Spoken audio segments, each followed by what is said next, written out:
Olá Miguel, hoje estamos outra vez no Rio de Cesas que veio tomar café comigo. Utopia.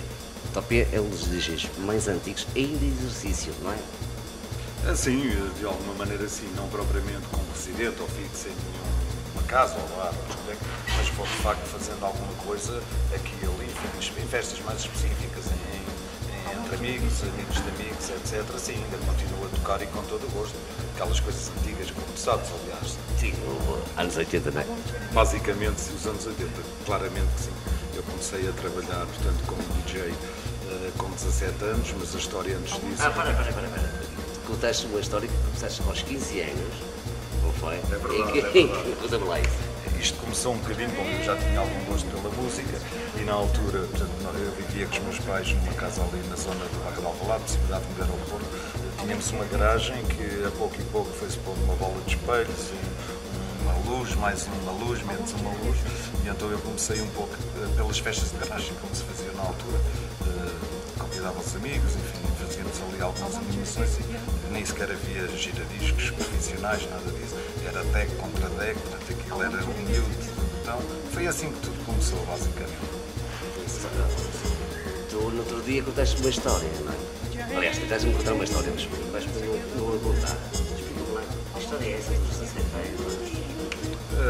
Basicamente o que aconteceu foi que, em função dessa, digamos, experiência que vinha das tais festas de garagem, eu conheci entretanto um amigo meu, que é o Ricardo Mexia, que é o grande culpado desse disco jockey durante, enfim, muitos anos, larguíssimos anos, que era disco jockey na Costa da Caparica, onde hoje, enfim, passávamos os verões e as praias e tudo isso. E o que é que aconteceu? Ele era disco jockey na altura de uma casa que se chamava Snoopy, que hoje não existe. A Costa da Caparica? A Costa da Caparica, foi onde eu comecei de alguma maneira. E então, ele, pronto, era um tipo que se gostava de ter com as miúdas e não chegar. E tu não? Não, na altura ele já era residente de uma discoteca e o que é que aconteceu? Isto é a realidade.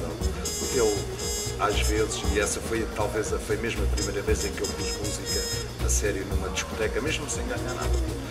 Eu estava lá, fui ter com ele, gostava de o ver para ir aprendendo e não sei o quê. E ele de repente diz-me assim, acho que tinha lá uma namorada que queria ir, enfim, sair um bocadinho com ela.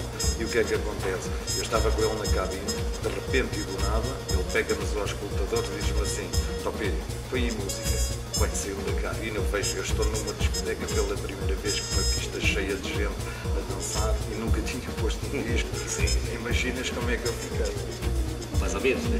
Pois, mas felizmente a coisa correu bem e talvez por isso depois tenha durado esses anos todos. Posso até dizer que nunca mais me esqueço disso.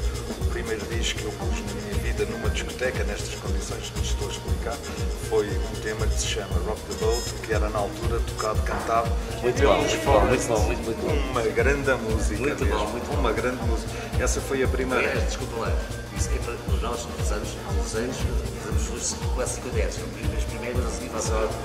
É verdade. Portanto, aquilo vê lá correu tão bem, que eu consegui estar mais de 20 anos a trabalhar à noite ininterruptamente. Fiz, enfim, obviamente com algumas atividades de dia, mas consegui manter durante mais de 20 anos uma atividade de disco jockey, enfim, contínua. Em certas fases todos os dias, com as folgas normais, e noutras fases só tipo fim de semana, quinta, sexta e sábado, mas ininterrupta, apesar de tudo. Pois, e tu achas os novos DJs atualmente, os novos, quer dizer, da tua linha, os que tocam ou que não tocam, e para dar uma mensagenzinha aos novos DJs que estão a começar? Olha, Grande bacana, basicamente, eu hoje em dia reconheço, e sou obrigado a confessar, eu não conheço muito os novos discos jockeys. Portanto, sei que há aí uma série... No nosso tempo era discos jockeys, não eram os DJs. Sim, é um bocadinho por aí. Hoje fala-se muito, inclusivamente, no chamado DJ Tecla 5, enfim, os tractors e todas essas modernices, chamemos. Sim, o vinil na altura, as Balzac com potencial-nos redondos. Havia uma série de dificuldades que hoje, obviamente, não acontecem. E o que é que hoje em dia, de facto, pessoas com valor, não tenho dúvida nenhuma, mas também há aí muita gente que, de alguma maneira, hoje é mais fácil seres DJ porque a tecnologia hoje vale 95%. E a técnica se calhar só vale 5%, isso é claríssimo. Antigamente a técnica valia 90% e a tecnologia 10%, que a tecnologia era fraca. Penso que essa é a grande diferença. Mas há que acreditar que há no meio de tantos tentam ser ou querem ser DJs e não o são e provavelmente até não o serão nunca. E nunca vou ser. Eu acredito que haja ali pelo menos, sei lá, 2 ou 3 ou 4, penso que poderá ser isto, que possam efetivamente vir a ter uma carreira internacional, como outros muitos. Eu tive a oportunidade, enfim, tive o privilégio, tive o prazer de lidar muito perto com nomes como o DJ Vai, António Pereira, que é comigo há mais de 25 anos, o Chris Leite e outros, enfim, muitos outros. Vitor também. Também é de Portugal. Também é de Portimão.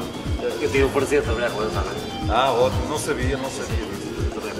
Eu no meio disto tudo, e como dizia há pouco, portanto, a parte da atividade da noite, eu trabalhei uns anos largos na discoteca de Motor e cheguei a ser gerente da loja de Lisboa, da Gestora. Motor é principal nos DJs. Principal fornecedora de música para todos os DJs, e não só da rádio, para todo o país. Foi a primeira fornecedora dos DJs. Não foi a primeira, sim, mas há que fazer aí alguma justiça. A primeira pessoa, bom, do meu tempo, não devo estar a fugir muito da verdade. Havia um indivíduo, enfim, nunca mais soube dele, mas era o João Guimarães, que foi a primeira pessoa que eu, enquanto disc-jockey, conheci a vender discos importados, que não havia em lado nenhum. Na Inglaterra, não é? Exato, ele ia buscá-los, ou mandava, eu não sei qual era bem o processo que ele utilizava, e nós, eu e outros disc-jockeys, íamos à casa dele, ali à zona de Entrecampos, batíamos-lhe à porta, ele abria-nos lá acima, ele tinha uma carrada de discos lá, mas não escolhia. Gostava de um desafio. Top, eu tenho uma história muito engraçada, nós ouvimos lá, Agora apanhaste aqui um pouco desprevenido. Deixa-me raciocinar um pouco para uma história engraçada. Olha, estou-me a lembrar de uma situação que, pelo menos para mim, achei engraçada, que aconteceu muito até no início da minha carreira para disc-jockey, que foi exatamente a Costa da Rica, no Scooby. Estava eu muito bem, já como residente dessa discoteca, de pôr música, e de repente aparece junto à cabine o António Manuel Ribeiro, vocalista do SUHF, que é da Almada. Que é da Almada. Ele batia à noite da Caparica, como outros que havia, esse é um exemplo. E de repente, eu era verdinho, digamos assim, ali, portanto, nem o conhecia, e não me recordo a música, eu sei que recordo que ele me pediu para tocar uma música que não me recordo efetivamente qual era, e eu penso que lhe teria dito qualquer coisa do género, olha, espera um bocadinho, ou não pode ser agora, ou qualquer coisa assim. E ele ficou ali um bocado ofendido e virou-se para mim e diz-me assim, você sabe quem eu sou? Eu sou o António Manuel Ribeiro. E eu disse-lhe, olha, não sei, eu sou o António Pedro, muito prazer. É uma história engraçada. Isto foi mesmo no princípio e pronto. Mas que esta história é engraçada. Gostei. Está presente com elas que tem aqui. Também gostei. Hoje não foi café. Hoje temos aquele brisa. O prazer foi claramente meu. Muito obrigado também pela conversa e por estes momentos de descontração. E repara, DJs continuam. Sim, exato, espero que sim. E ainda alguns 4 ou 5, se quiseres, eventualmente até te posso dar para uma rede, depois sugerir ainda algum ou outro nome que traz possibilidade e gosto com certeza em conversar. Ainda há aí 2 ou 3, não muitos, mas ainda há 2 ou 3. Dos antigos, não é? Dos antigos mesmo. Olha, obrigadinha mesmo. Foi um gosto estar aqui. Muito obrigado, obrigado. Miguel, hoje é assim, hoje é um beijinho para a Carla. A bola é tua.